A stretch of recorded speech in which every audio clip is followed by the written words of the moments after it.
waliwo wano omubaka sina mubaka muyaye yabeepantiikako wali Masaka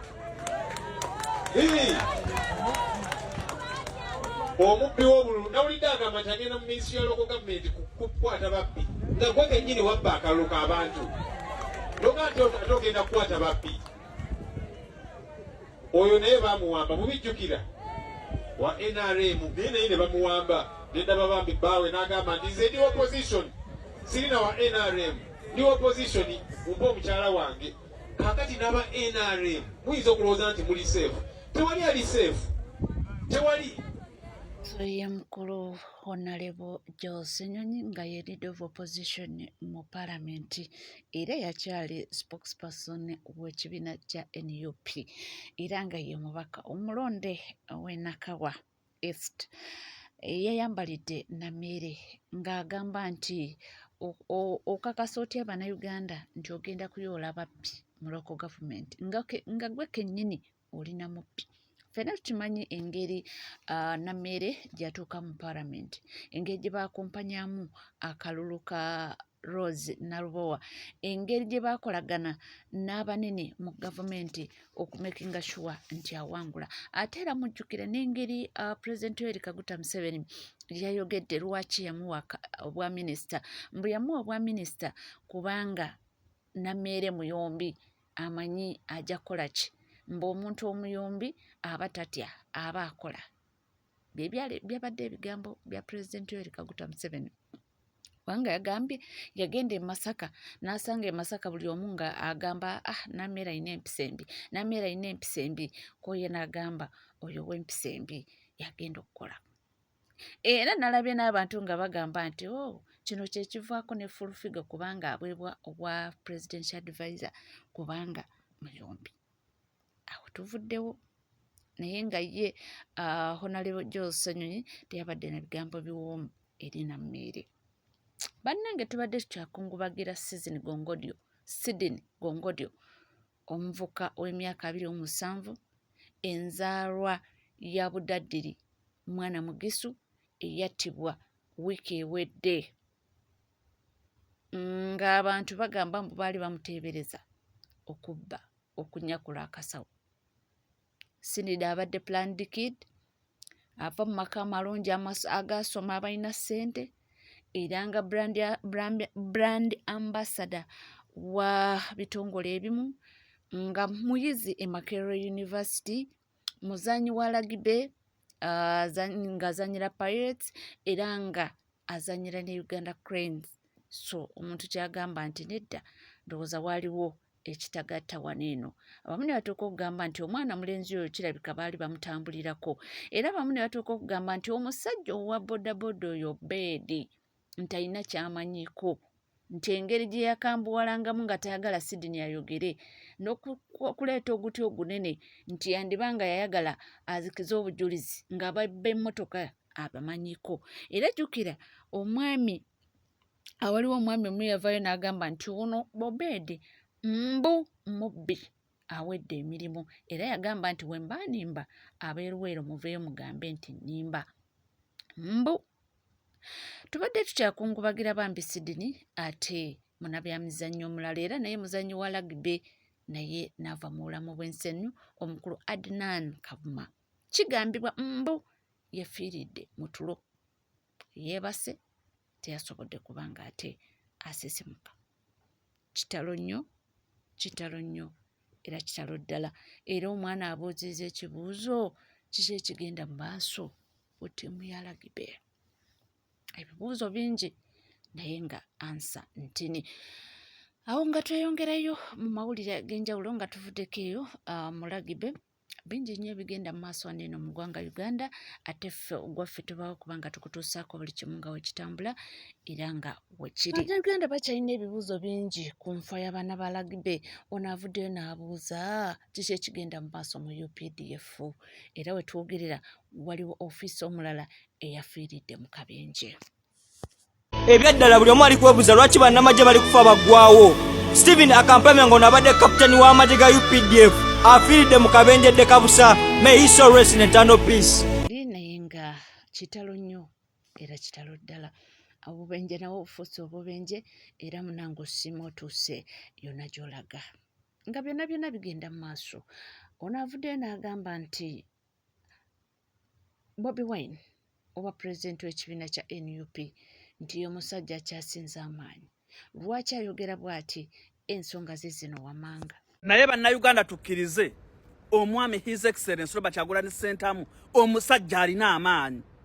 The legitimate leader of Uganda, president wa Uganda omulonde. Simanyi oba munabbi ow'ebiseera bino.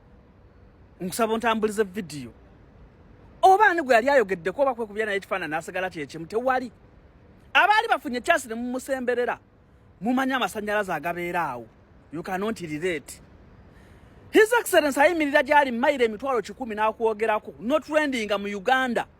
Nofuna amasannyalaze watts emitwalo 25 n'okusoba. Era mwe bananga singa omusajja oyo yatudde mu ntebe y'Abannayuganda singa tulina emikisa. Kati tulabira kuona omwana w'essomero Ntege Jimmy James owa St. Maria Golet Katende SS yamwogeddeko n'amuteeka ku page ye eya TikTok. Katonda wange kati aliko amasannyalaze emitwalo ng'enkumi 2 aba CNN, aba UPDF, aba Uganda Police, aba UBC, aba UPC, aba NTV, aba UBS, amawulire gonna ebitongole biri mu kunoonya mwana oyo. Yes, ekyo kye bayita okuba n'omukisa ng'oli blessed. Tetuganye n'omwana bambi abadde avaayo ng'ayogera nnyo ng'era yeerwanako, but what he did for him ekyokumulabawo nga bonna tebamunabangawo.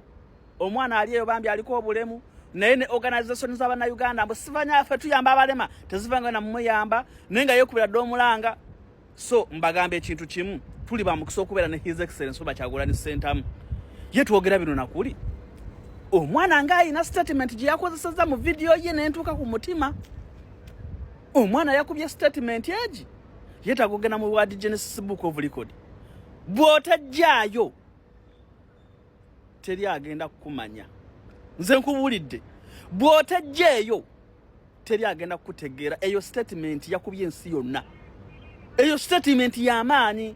Baboyi abaana ab'obulenzi n'abaana ab'obuwala bw'obanga okikola mu bulungi nga sikuwemula sikweyambula sikola bya kisiru wejjeeyo tomanya mukama lwagenda kukuteekako kasubi.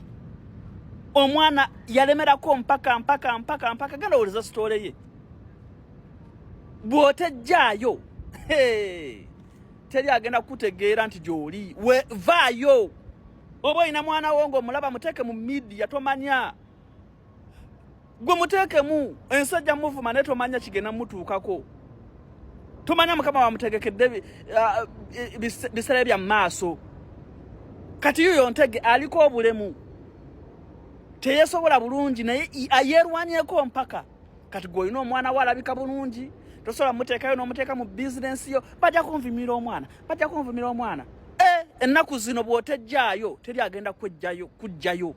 Ne bw'abanga omwana we mulema mujjeeyo ayinza okufunira awo. Nowaba afaanana ati ze babuulidde omwana yatukubye statement muzuukuke. Bw'otajjeeyo ngamba mu abagama mu Museveni akoze nnyo. Bw'otajjeeyo neweerwanako teri agenda kukutereereza nsi. Ku mwana owa secondary yavuddeyo campaign ate nga bambi era waba ayogera oyinza obutapinga attention naye nga ebigambo bye birimu ensa.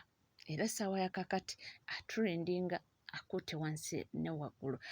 Byonna nga bigenda mu maaso. Ono yavuddeyo n'agamba nti speech ya mukulu His Excellency Robert Kyagulanyi Ssentamu agiwulidde anti ku internet kuno kubaddeko ebintu bingi nnyo naddala amawulire ga Lona Kasolo ne King Saha gaabuutikidde omutimbagano naye agambye nti waliwo ekintu ekinene kye mwabadde mubuusa amaaso. Ye n'avaayo abe nga atutemeatemera oba okututangazaamu kyekiriwa bibino. Mugamba mutya guys, kansubire muli bulungi nange ndi fine. Obudde bugenze naye finally maze nenzija. We bwakeeredde leero ng'omukulembeze waffe ayogeddeko eri eggwanga yabadde eziti London alika ali eyo. Videos zibaddeko kuno nga zitambula bintu bingi bye yakoonyeeko.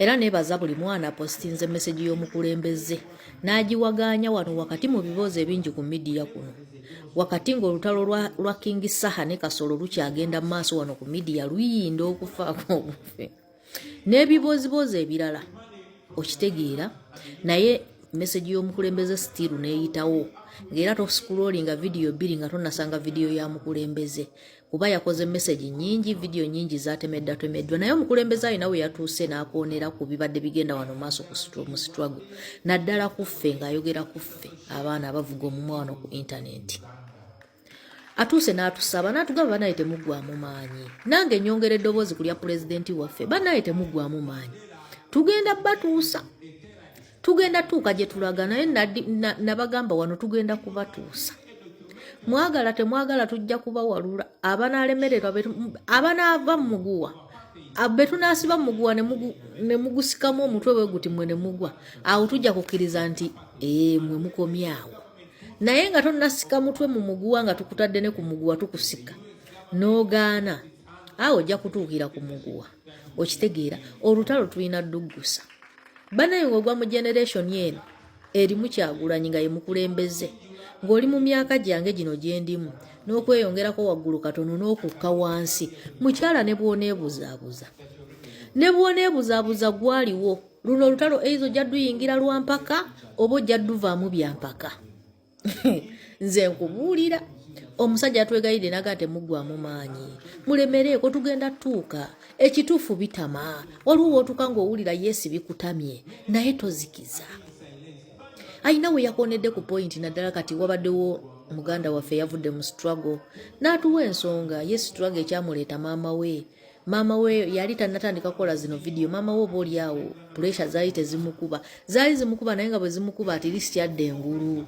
naye olwa video zaakola pressure we zaamukubye ku luno yagenze bugenzi oshegera ye video president yagituuse nti abaana bawa abo be yatugerezaako abo mu bayibuli baatuuka time ne bamugamba nedda ffe tuzzeeyo ne gy'otujje ffe eri gy'otujje tubadde tulya ne ku mmere neeno gy'otutwala tuli mu kufa abantu baffe bafa abantu baffe balemala abantu baffe babasiba lwaki lituzze eri ewabadde wabi naye olw'okuba babadde bafunayo kamere nga bali wiringi nga atirisi bagamba atirisi babeereyo nga basavaivinga okunoonya akamere ak'olunaku naye nga weebali okitegeera kati ate balaba eno gy'abatwala ate eno oba oliawo bafiira ku sipiidi ya mangu bali mu kufa naye ng'ate we bamala ne bafayita ogwo omuyaga ne bayita mu aka akaseera eri gye bagenda okutuuka bagenda mu kwesiima bwesiimi ne baatuuka naye ne bamutabukira ne bamugamba nedda ssebo ffe tuzzeeyo ne gy'otujje tetukyayagala byakutuyamba oba totuyamba lekayo oba tuze okitegeera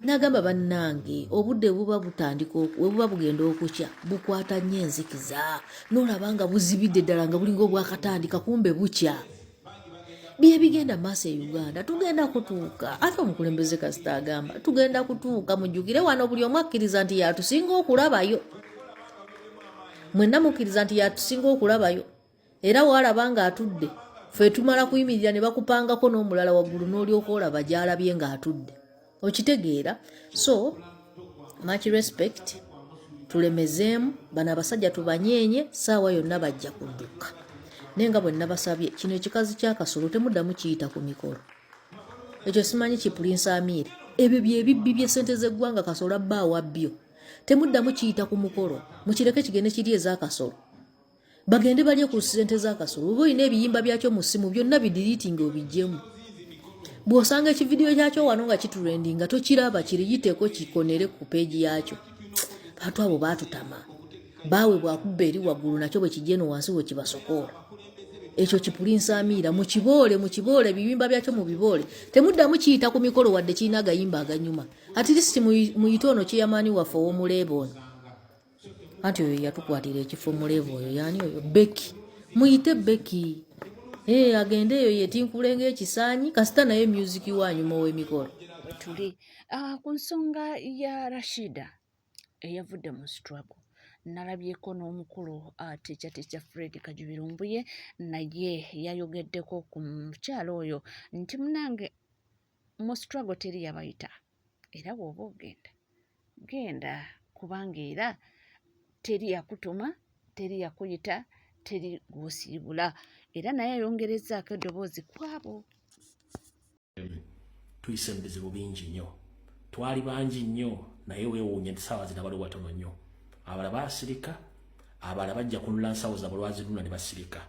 Kati bw'ogamba nti ofudde mu struggle, muganda wange giveemu kubanga olw'ensonga bw'ali ojja tolina wawandika tewakola application era ne bw'oba ogenda just sirika busirisi ng'abalabe baakola naye ng'ate bakyawagira struggle mu mpolampola. Ngenda kukosa ba struggle si abantu mu mitima minafu. Tufiiriddwa bintu bingi, tetukyalina bulamu naye ate weetuli. Era singa nkuwaako omutwe gwange oba abakomeremu ne bakuwaako emitwe gyabwe oyinza obutasobola gikwata giwanirira bbanga lyonna. Omukulembeze kennyini yalina ensimbi empya n'enkadde ng'alina ebyobugagga life ye ng'etambula bulungi nga bwe yagibala. Najja asituka alwa ne bannayuganda batasobola kwerwanirira. Yakomekkereza asobodde okuddusa obulamu bwe ne famire ye. Golooza ndiyagadde okubeera muziza magulu meeru. Omusana gyokera ne gwaka ne gubanga omuwendule. Obunyogovu ne bujja. Noonya w'okwata okw'ebikofu n'akabugumu nga tomanyiiwo. Noobange olya emmere esuze mu firiigi. Olya migaati, olya bumonde, olya makolooni, tosobola kulya ku mmere yaabwe, tosobola kulya kannakati, tosobola kulya ku nsugga, tosobola kulya ku bugga, tosobola kulya ku muwogo, wadde okubanga oyogera n'abantu mikwano gyo. Abantu bo ne bafa ne tosobola genda kuziika. Bizinesi zo zonna ne zifa nga tosobola zimanaginga. Abantu bwali oliisa tebakyasobola kulya. N'ogamba nti godduka mu struggle nga tonnakola kintu kyonna. Lowooza ku bantu abasacrifices obulamu bwabwe nga tonnagamba nti obenyise mu nsuwa oba tolina kyokoze. Okuba kuyita kwoza saati njeru gye neefuutiisemu kati n'omala n'ogyanika mu ttosi by'ebikolobero bimuli mu kukola essaawa zino tekijja kukola bakulu. Akatambi ka leero njagala katandike mu butongole ngera tugenda tandikira ku security alert gye njagala nkole naye nga byonna bigenda mu maaso. Ensonga za Mirembe mwazirabye oba mwaziwulidde? Mirembe Beddings maama we n'ensambya ono agambye nti singa kisoboka omuntu okukyusaamu abazadde, Mirembe yandibadde azaayo ababe ne bamuwaamu abazadde abalala kubanga bo abantu balabira ddala mbu maama wa Mirembe yaliddemu Mirembe lukwe. Singa omuntu yali asobola okukwata bazadde be n'abazaayo wa Katonda n'amukyusizaamu n'amuwa abalala, Mirembe yandibadde asobola okukikola. Gwe omanyi maama we okwegezaamu, maama we yakuzaala n'akuyonsa naye ng'akwegezaamu. Irene Namubiru yabyogera wano ne bagamba maama tasobya, Abba Makasi n'agamba who told you omuzadde tasobya, nga tulowooza omwana agudde eddalu. Ne waliwo omuzadde akwezaalira n'obula mukwata omusibe emiguwa babatwale mu ddwaliro babakebere obanga DNA matano DNA eza maama wo nga nawe zolina nga ddala wava mu jjiri. Kati just imagine, gomanyi lwaki Abaganda bagamba nti omwana omuwala aserana nnyina. Maama tasobola kuva mu mwana we muwala ne bw'oliba ogenda. Ate n'omwana omuwala tasobola kuva mu maama we. Abaganda mwe bajja olwo olugero. Naye maama wa Mirembe yabadde kabaga ka musajja eyale, of course abavaawo bubi ennyo ne Mirembe, but kyabadde tekyetaagisa maama. Omuntu asobola okuwulira obusungu ku mukadde we naye nga talina kyakkola. Katonda yatukola bubi. Ffe abaana tetusobola kudecidinga bazadde batuzaala. Naye singa Katonda yali asobola tukubira mu ttooki n'akulaga omuzadde agenda okuzaala bw'anaabeera ku nsi ng'agenda tuka ekiseera akolagane ne mulabewo, twandibadde tusobola omugamba Katonda nkyusizaamu mpe maama omulala. Naye nga tekisoboka. N'olyoka ofuna obuzibu ku mutwe n'ofuna ebizibu. Gomanyi kitegeeza nga gy'olina okuddukira ng'ate be bakwatagana ne mulabewo ate nga maama wo. Kale ekintu kino tekyansanyusiza. Maama nze mba musuubira nti okke n'oba oyagala nnyo nsambya bamuyita ba Ivan, omukubira essimu n'omugamba munnaye mutabani, nkwagala nnyo sikulinako obuzibu naye sijja kusobola kubeerawo. Sijja kusobola, muwala wange tajja kiraba bulungi. For the good of that. Chobola maama wa Chosen Becky mwagala nnyo. Oyo omukyala ye yagamba omwana omuwala aserana nnyina jadda ye gyagenda. Ye tasalira mwana we musango maama. Kati gwe olowooza maama wa Mirembe asinga kufuna Mirembe ba mu nsambya? Gwe mbuulira. Kubanga n'enju nawulira gy'abeeramu Mirembe yagizimba. Ne w'anaabeera alwadde Mirembe yajja okumutuula emirannamiro b'emitwetwe. Yajja okumuteekako akawero akakanye temperature. Yajja okusula wansi ku cement. siggayo yo Nsambya. Kati Nsambya yayinza okuba nga amukozesa okwongera okukakasa abantu nti yali mutuufu, olaba ne maama wuuli amwagala amukkiriza and everything. Ebyo byonna tubizze ebbali naye tekyalabise bulungi ebyaddala. So olusi bamaama twebereremu, waliwo ekintu kyokola ne kinyumya omwana wo ate nga ye mwana we yava ku jjiyo, yava ku kirira kyo okusinga omuntu omulala gw'olabye.